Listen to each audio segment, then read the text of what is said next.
Hello, everybody. My name is Mitchell Brewer from Black Cat Sports, and we have some breaking NASCAR news here today. Denny Hamlin docked points and fined for intentionally wrecking Ross Chastain, but the big boy of the day is the big fines, suspensions, points penalties that Hendrick Motorsports received for their hood louvers that were taken by NASCAR during the Phoenix race weekend last weekend.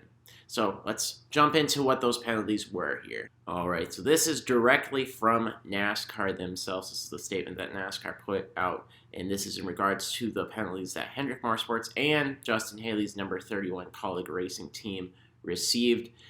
And the statement reads as is. NASCAR penalized each of Hendrick Motorsports' 4 Cup Series teams along with the number 31 team of Colleague Racing with L2 level penalties on Wednesday for unapproved parts modifications last weekend at Phoenix Raceway. Each crew chief was fined $100,000 and suspended for 4 races, and each team was further penalized with the loss of 100 points and 100 playoff points. An important note here with that is the obvious outlier here is the number 9 team that had Josh Berry racing in that car this past weekend. That team has been fined 100 owner points along with the 10 playoff points. Continuing, the penalties occurred after NASCAR confiscated the hood louvers from 5 cars before Sunday's race at Phoenix Raceway. The Hendrick teams involved were the number 5, the number 9, the number 24, the number 48, and also included the number 31 of Justin Haley's team, Colleague Racing. The NASCAR rulebook section specifically referenced for the penalties was sections 14.5.4.2.a, which deals with how the radiator duct is assembled. The teams were found with unapproved modifications of a single source vendor supplied part. Now, I'm going to be kind of quick with my opinions on this just because to me this isn't the most surprising thing in the world. And I know a lot of people are going to be mad about the severity of this penalty. It's a big penalty. 100 points, that's ginormous. To put it in perspective, you watching this at home have more driver points than Justin Haley right now. I have more driver points than Justin Haley right now. My cat Kosovo over here, he has more driver points than Justin Haley right now. With the 100-point penalty that Justin Haley received, he now has negative 40 points. Negative 40 points. That is absolutely, that's a killer for that team. And honestly, the big talk of the town will be how does this affect Hendrick Motorsports because they had 4 cars that all received these penalties. To be honest with you, Hendrick Motorsports is going to be fine. William Byron, his wins still count. He's still locked into the playoffs. And then, Bowman and Larson have showed speed, and Larson showed speed on Sunday even without the hood louvers. Sorry, I'm probably butchering the pronunciation of that. But he showed speed on Sunday without it. Alex Bowman has proven capable. I'm not worried about these guys still being able to make the playoffs. Those 10 playoff points, and we mentioned this in our last video, that's kind of big. That's going to hurt a little bit, especially for somebody like William Byron, who gathered so many playoff points the last couple of weeks between his stage wins and his race wins. Those kind of are rendered useless now, besides being locked in for the playoffs. But again, I think it's fair to say that these teams will recover. But yeah, going back to my original point, yeah, these penalties are very severe. They're very large. But, NASCAR's been consistent with it, and I don't think people want to acknowledge that. You go back and you look last year around this time, Brad Keselowski had the same thing. He got the same exact penalty for the same exact reason. I went back and read NASCAR's statement from that. It's essentially copy and paste as this one. Michael McDowell, same exact thing, modified a single source part, got the same exact penalty. NASCAR has shown time and time again that they are not playing with these penalties anymore with this next gen car, and they have proven it twice, and now they have proven it 3 times. I'm like, it's tough because obviously the teams are going to work in the gray area regardless, and I think Dale Jr. once said that if his team wasn't working in the gray area, he was going to be not happy with them. It's just part of the sport.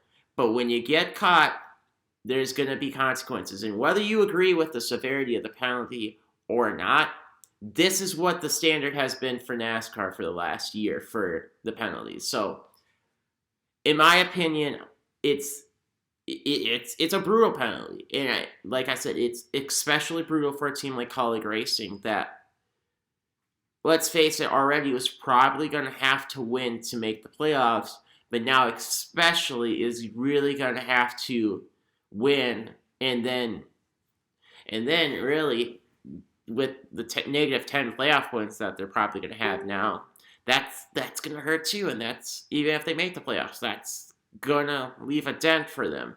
And it's tough. I'll agree. It's a very stiff penalty. But again, this is NASCAR being consistent, and I feel like for years we've asked for NASCAR to be consistent with this type of stuff, and they were consistent with this one. You gotta at least admit that. Whether you think the penalty is too much or whether you think the penalty is not enough, which I don't think anybody thinks that it's not enough. I mean, what else do you want from them? You want them to take away the keys to Hendrick Motorsports shop? Like, good Lord. But yeah, I think this is to be expected. And I don't know. It's tough because, like, I think it's very tough to even determine how big of an effect that these parts we're going to even have on the cars. But rules are still rules. It's still written there where NASCAR does not want you modifying these parts. It's blatantly right there. And as I said, they penalized 2 teams last year for the exact same thing. I don't know. That's my opinion on this matter. I know that there's going to be a large portion of the fan base that probably disagrees, and that's fair. That's your right. Moving on to the other penalty that was announced that kind of was under the radar, but still pretty significant, all things considered. Denny Hamlin was fined $50,000 and lost 25 driver points for his for admitting that he wrecked Ross Chastain during Sunday's race, and it ironically happened during his podcast, Actions Detrimental, where he admitted, yeah, he did it. He went after Ross. He had the intention of going after Ross. He owed him one. And again, NASCAR has been pretty consistent with this as well, too, where if you admit that you're going to go out and wreck a guy, NASCAR's put in a position where they feel like they need to penalize drivers. And the most notable one that I can remember wasn't, and this isn't in regards to what happened last year, this is a few years ago where Bubba Wallace, I don't know if he intentionally wrecked somebody or if he intentionally caused caution, but he openly came out and said that he intentionally did that. Wasn't even within an hour, NASCAR had announced penalties for him and his team. And I don't blame NASCAR here. I mean, I know that a lot of people will go back and reference, boys have at it. But, like, I think there is a line there where if you are openly saying on a public platform, such as a podcast with an ironic title, that you are going to go out and you're going to go and wreck another driver, NASCAR's kind of... I kind of see where NASCAR's coming from here. I don't think you can have guys coming out every single race, during the race, before the race, or after the race, saying, yeah, I either am going to go out and wreck Ross Chastain, or I absolutely wrecked Ross Chastain. I think as much as I love the boys have had it, I love seeing these guys get angry at each other, maybe throw a little fisticuffs there.